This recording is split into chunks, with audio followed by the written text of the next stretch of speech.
Shalom Israel Most High in Christ. Bless all praises to the Most High in the name of his Son, his word, Jesus the Christ, always for all things. But I'm back again with another thing that they don't want to talk about. I'm talking about your friend and mine. They know us so well, the FBI, right? So, as you can see here, I'm going to start with a little information concerning COINTELPRO. All right.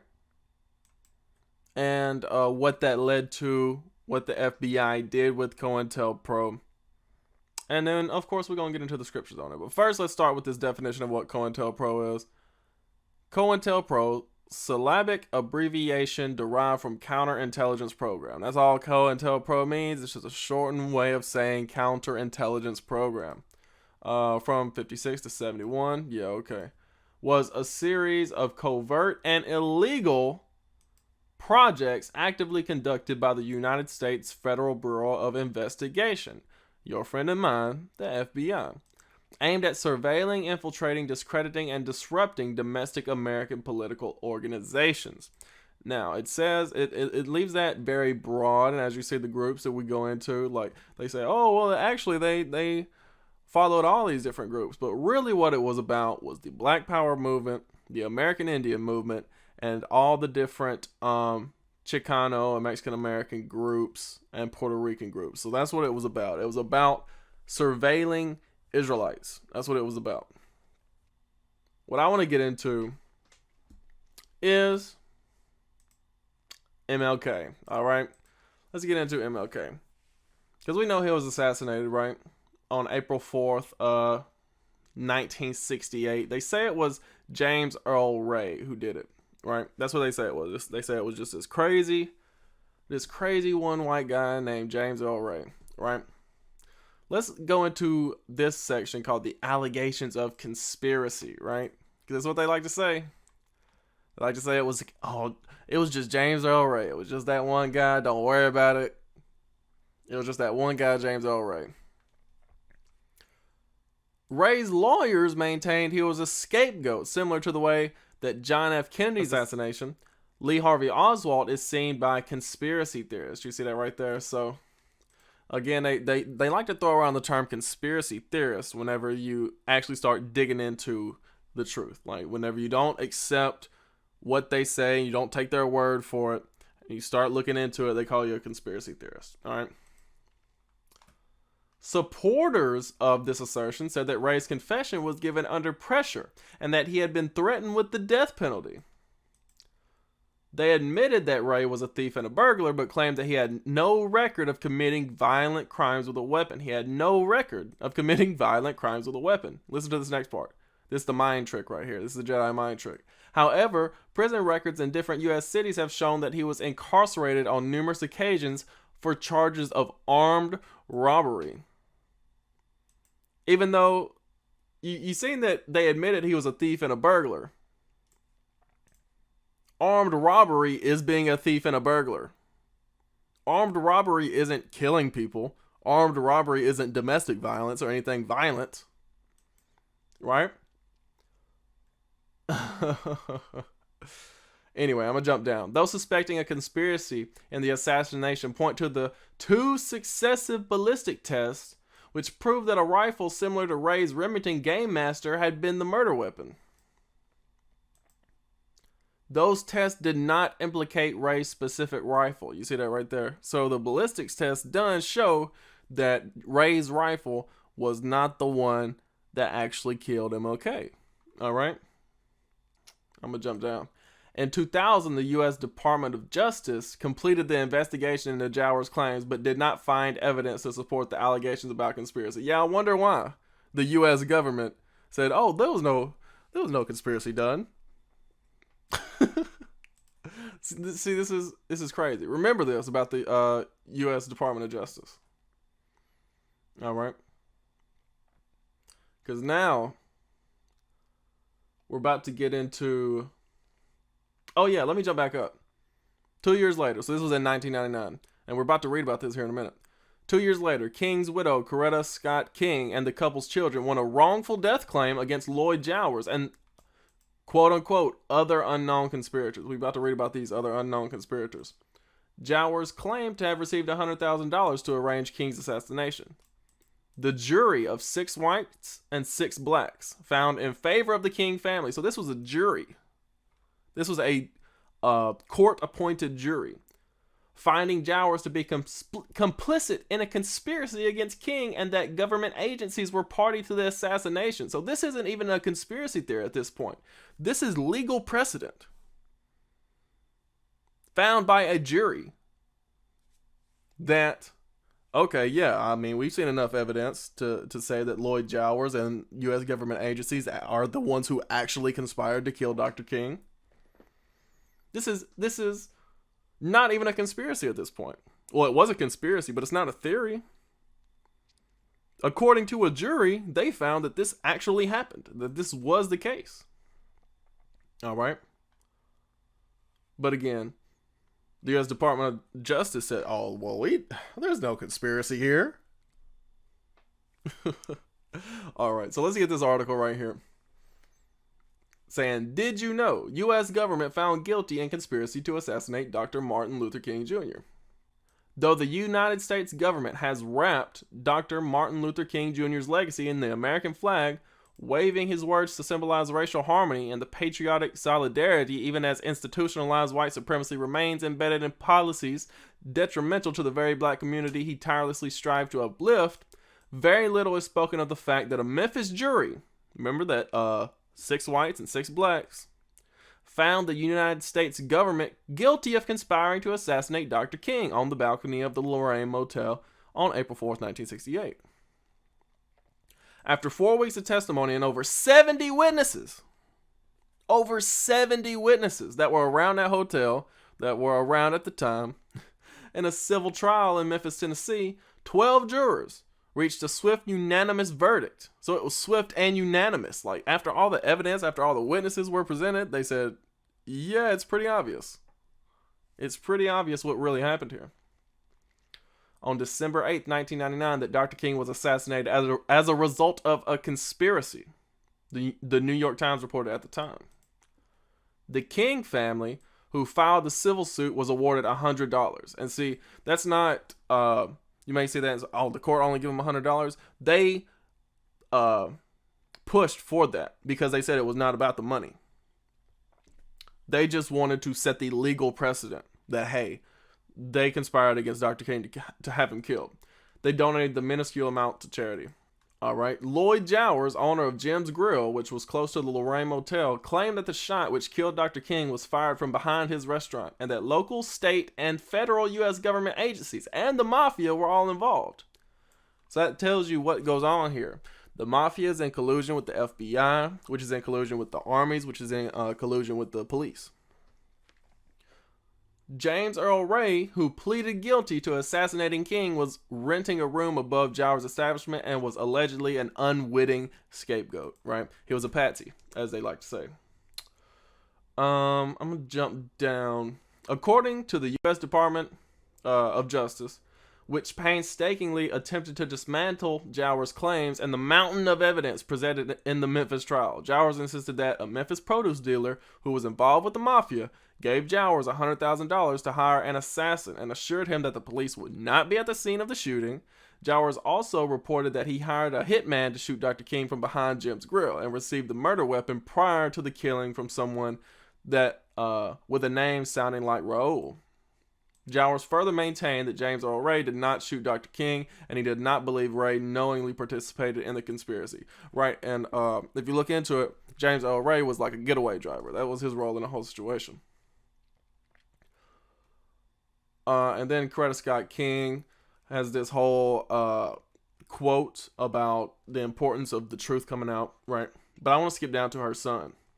Dr. King's son, Dexter Scott King, called his father's assassination the most incredible cover-up of the century and released the following statement regarding the verdict.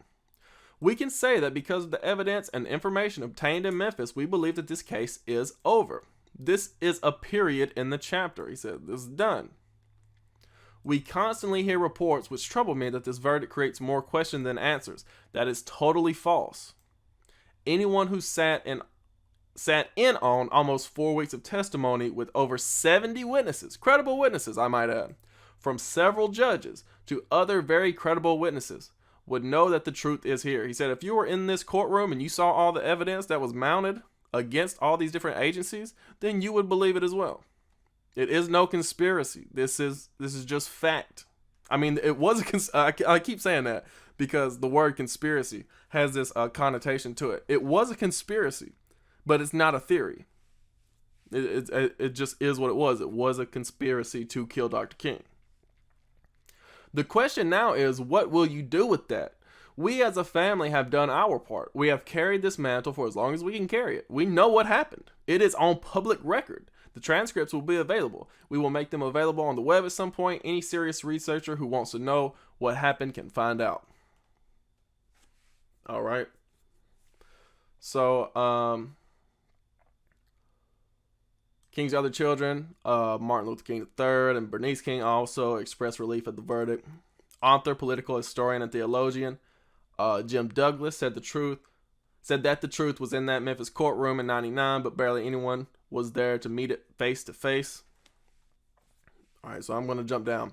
As previously stated, the Justice Department methodically countered every shred of evidence presented in the trial, and many people laugh it off as mere conspiracy theory, but Douglas insists it's not surprising at all. 32 years after Memphis, we know that the government that now honors Dr. King with a national holiday also killed him. He's saying, like, it's fact. If you were in there, you would know. As will once again become evident when the Justice Department releases the findings of its quote-unquote limited reinvestigation into King's death, the government, as a foot soldier of corporate power, is continuing its cover-up, just as it continues to do in the closely related murders of John and Robert Kennedy and Malcolm X, right? So when it comes to JFK and Robert Kennedy, that was more like the mafia. Like, they had deals with the mafia that they didn't uphold, so the mafia took them out, and in conjunction with U.S. government agencies and stuff like that. Malcolm X is more along the lines of the FBI colluding with the Nation of Islam and taking him out. The intense irony in the U.S. Justice Department presenting a case to delegitimize a verdict reached in an American courtroom is not lost on anyone. So that's pretty funny, because they set up this court system to be judged by a jury of their peers, right? And when the jury reached that verdict, the U.S. Justice Department is like, well, don't listen to the jury. The jury's not important. They don't really know what we know.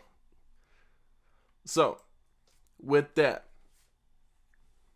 one thing, we'll just go ahead and we'll get on to Fred Hampton. Because if you've ever seen Judas and the Black Messiah, that is just, a movie depicting what actually happened. All right? With his assassination. I'm just going to get into his assassination because it was all about COINTELPRO, and we're going to wrap it up with that and then get into the scriptures. All right.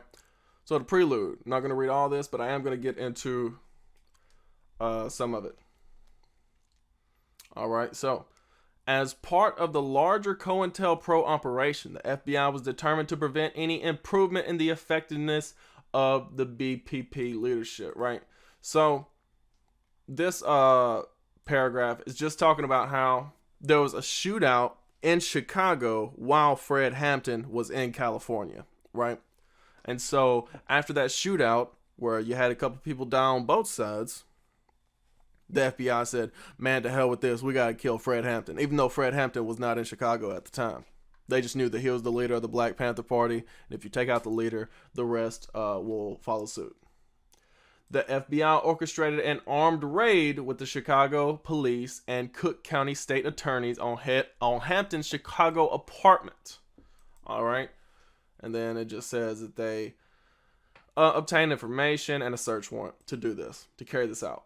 All right. And this paragraph is just talking about how they drugged Fred Hampton. They basically poisoned his food so that he would not wake up during the attack, and it'd be easier for them to assassinate him. All right.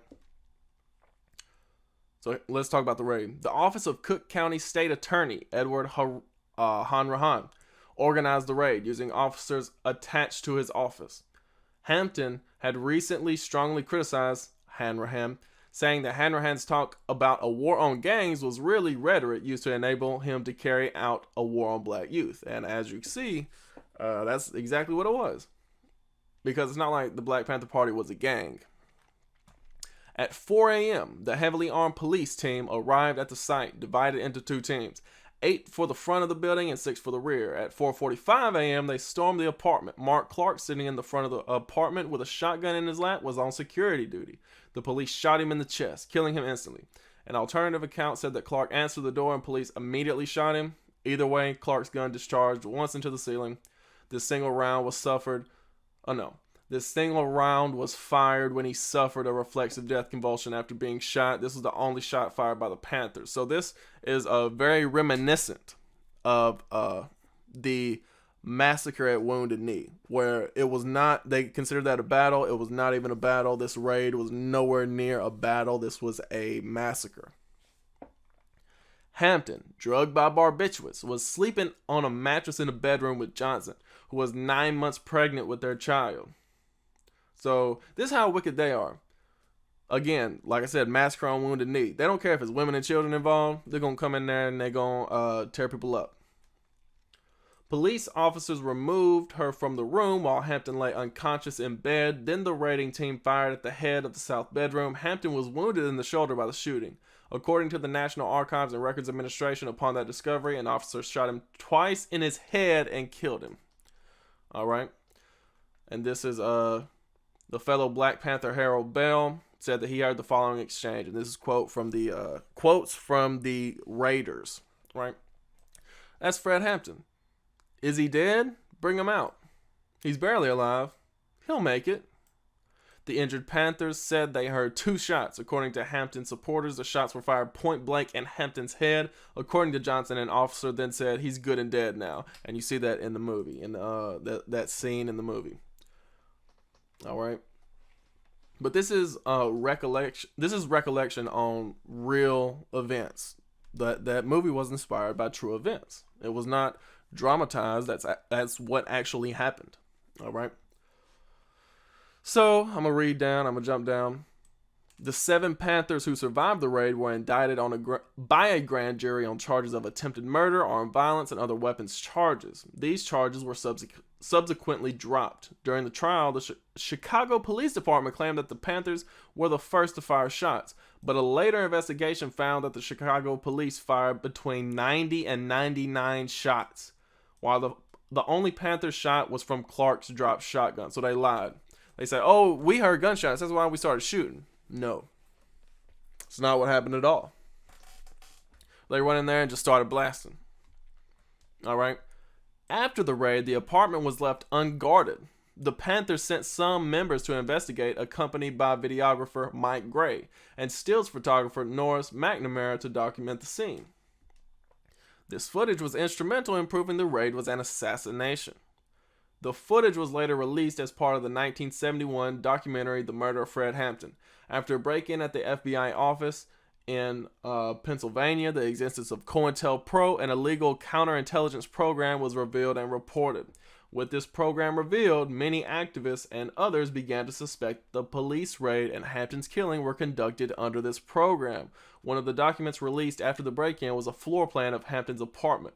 Another document outlined a deal that the FBI brokered with U.S. Deputy Attorney General Richard Kleindienst to conceal the FBI's role in Hampton's death and the existence of COINTELPRO. So if it weren't for that break-in at the FBI office in Pennsylvania, we probably wouldn't even know that COINTELPRO was a thing. I mean, we would still know it was a thing. We wouldn't know the name for it. We wouldn't have the documents behind it, all that kind of stuff. All right.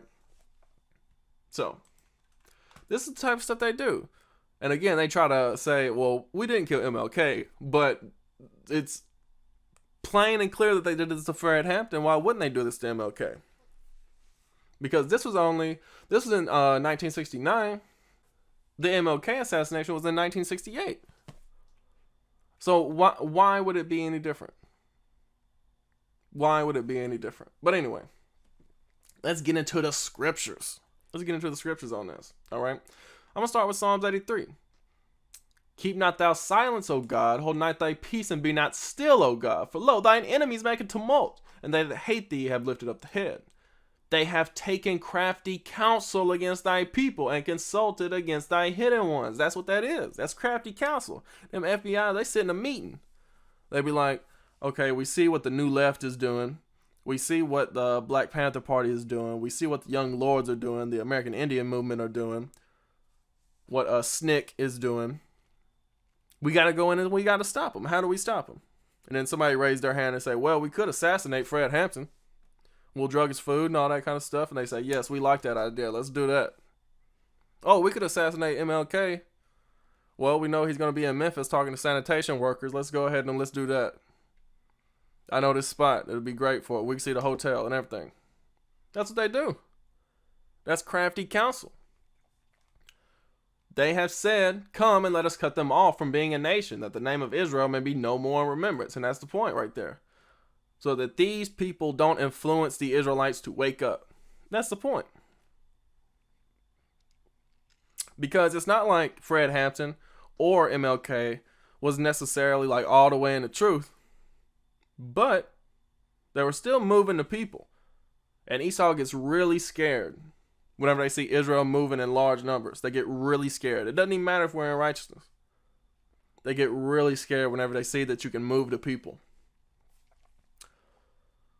For they have consulted with one consent, they are confederate against thee. They hate God. And they hate God's people. All right. So let's get into Judah. Because this is mainly an attack on Judah. If you go through the FBI documents on COINTELPRO, you'll notice that it's a little bit on some of these other groups, right? It's a little bit here and there, but it's mainly about Judah. Because they got to stop Judah, right? This is Zechariah 2 and verse 7. It says, deliver thyself, O Zion, that dwellest with the daughter of Babylon, right? So Zion that dwells with the daughter of Babylon is Judah. That's what it's talking about right here. And just to prove that, I got this here in Genesis 49. And I'm going to start with verse 8. Judah, thou art he whom thy brethren shall praise. You see that right there? Judah was the kings. So we being the rest of the tribes, we follow whatever Judah is doing. Like we saw with the SNCC, we saw with the Nation of Islam, we saw with the Black Panther Party in the 60s. So then rose up the American Indian Movement, the Brown Berets, the Young Lords, the Puerto Rican Socialist Party. Thy hand shall be in the neck of thine enemies. So that's what it's talking about right there in Zechariah 2 and 7. You dwelling with your enemy. Not only that, but your hand is in the neck. I mean, you're always a thorn in the side. Right? Thy father's children shall bow down before thee. Right? And that goes into the kings. Judah is a lion's whelp. From the prey, my son, thou art gone up. He stooped down. He couched as a lion. So that's talking about the civil rights movement right there. Because Judah got tired of oppression. So Judah began to rise up. And you saw that, like I said, like I keep saying, with the SNCC, with the Black Panther Party. He stooped down and said he couched as a lion. He's ready to pounce. He's ready to go to war. Like the Black Panther Party was. And as an old lion. So that's what Judah is now, is an old lion. Judah ain't really about that no more. You saw it a little bit with the with BLM, but even that's died down. Judah's an old lion now. As an old lion, who shall rouse him up? God's gonna rise up Judah. God's gonna rouse up Judah. That's why he said he's gonna save the tents of Judah first. And that's what you see with quote unquote these black Israelites. That's what everybody say. What you realize about the truth is that everybody knows about the truth, but they won't speak on it unless they're going to hate on black Israelites. That's what they call them. Black Israelites. Black Hebrew Israelites. Why can't they just say Israelites? Because when they say black Israelites, what they mean is fake Israelites. They don't want to admit that you actually Israelites. So they got to put that black right there. They got to put black Hebrew right there. That's another form of COINTELPRO, I'm telling you. They out here with the COINTELPRO and the black Hebrew Israelites, bro. I'm telling you. We talking about the FBI right now. Behold, his soul, and this is talking about Edom right here. Behold, his soul, which is lifted up, is not upright in him. You see that right there? So Esau's soul ain't right. That's just how they were made. They were made to be the wicked. So they can't allow the righteous to stand up. They can't allow the army of God to stand up, because they know that's the end of them. And really, they just bringing them curses back on themselves. Because the scriptures do say, blessed be he that blessed thee, and cursed be he that cursed thee. And they just putting curses right on themselves by cursing us. He said, it's not upright in him, but the just shall live by his faith. You see that contrast right there? You got Esau, whose soul's not lifted up in him, who's not upright, rather. His soul is not upright in him, but the just shall live by his faith. But the just do have righteous souls. The Israelites do have righteous souls. So that's why they got to come against us. That's why they got to hate on us. All right. One thing I want to point out is going back to the COINTELPRO right here. It says, this is what COINTELPRO would go after. A variety of organizations that were part of the broader New Left. And if you know anything about leftist doctrine, it's more about, or originally rather, now it's all like IDPOL, identity politics, all that kind of stuff with the trans and gay stuff. But originally, leftist doctrine was a way of distributing wealth to the poor being properly paid for their work. That's what the left was originally about, right? And that's what a lot of the Black Power movement was about workers' rights and things like that. Not only civil rights for black people to be treated fairly, but to also get paid fairly, right?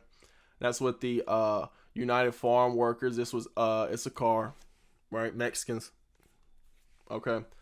So with that understanding, let's go to Proverbs 22 and verse 22. It says, rob not the poor because he is poor, neither oppress the afflicted in the gate. And see, that's what they do. That's what America does. They don't pay the poor proper wages, and they oppress the afflicted. It says, for the Lord will plead their cause. The Lord will plead the cause of the poor, and spoil the soul of those that spoiled them. Remember that in Habakkuk? He said the soul is not upright within him. It's not upright within him. The soul which is lifted up, right, his soul which is lifted up, as in prideful, proud, is not upright in him. All right? God is going to destroy the soul of those that robbed the poor. You see that right there? God's going to plead our cause, as it says. And when it says poor, this ain't just talking about anybody who don't have money. You think about this white guy who's sitting on the side of the road. That's not what it's talking about. It says, what shall one then answer the messengers of the nation? This is Isaiah 14 and 32. What shall one then answer the messengers of the nation? That the Lord hath founded Zion, and the poor of his people shall trust in it. You see that right there? So when the Bible talks about the poor, when it comes in prophecy, he's talking about the poor of God's people. That's what it's talking about. The poor of God's people. That's what it's talking about. All right. So back to Proverbs, and back to the point of the unjust versus the just. This is Proverbs 29.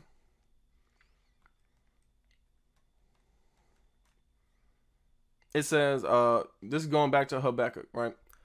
An unjust man is an abomination to the just, and he that is upright in the way is abomination to the wicked. You see that right there? So the righteous and the wicked are at odds with each other. That's just how it's meant to be. The FBI is at odds with Israelites who try to rise up. That's just how it is. That's just how it is. All right. I'm going to go to Psalms 10 and start with 1. I'm going to jump around. Why standest thou afar off, O Lord? Why hidest thou thyself in times of trouble? Right? Could you see what was going on in the 60s with the assassination of all the leaders? So why are you standing? Why are you far off from us, O Lord? The wicked in his pride doth persecute the poor. Remember the poor of God's people. let them be taken in the devices that they have imagined, right? And as we read in according to the court case, right? The jury that Esau established found him guilty, right? To verse 8. He sitteth in the lurking places of the villages. In the secret places doth he murder the innocent. He said, look, I got his spot right behind, what was it called? Jim's Grill. He said, I got this spot right behind Jim's Grill, where I know of, where I can get a good shot of the hotel. In secret places doth he murder the innocent. Because all MLK was doing, running around talking. That's all he was doing, organizing protests, boycotting buses. His eyes are privily set against the poor. And even right there, when he got assassinated, he was speaking to sanitation workers, inspiring them to get a better position. This is Psalms 10 and verse 11. He hath said in his heart, God hath forgotten, he hideth his face. He will never see it. That's what the FBI think. They think they can do shit secretly and God ain't going to find out. That's what they think. Verse 12. So this is David speaking. Arise, O Lord, O God, lift up thy hand, forget not the humble. David said, oh, please, O Lord, don't forget about us. Don't forget about us. We going through this, O Lord. Don't forget about us. All right. I'm jumping down to 15 now. I'm going to close it out with this one. Break down the arm of the wicked and the evil man. Seek out his wickedness till thou find none. There it is right there. Break the wicked and the evil man, O Lord. Search out all the wickedness that he does and judge him for it. Hope y'all learned something from this. And with that, I say shalom. Most High in Christ bless.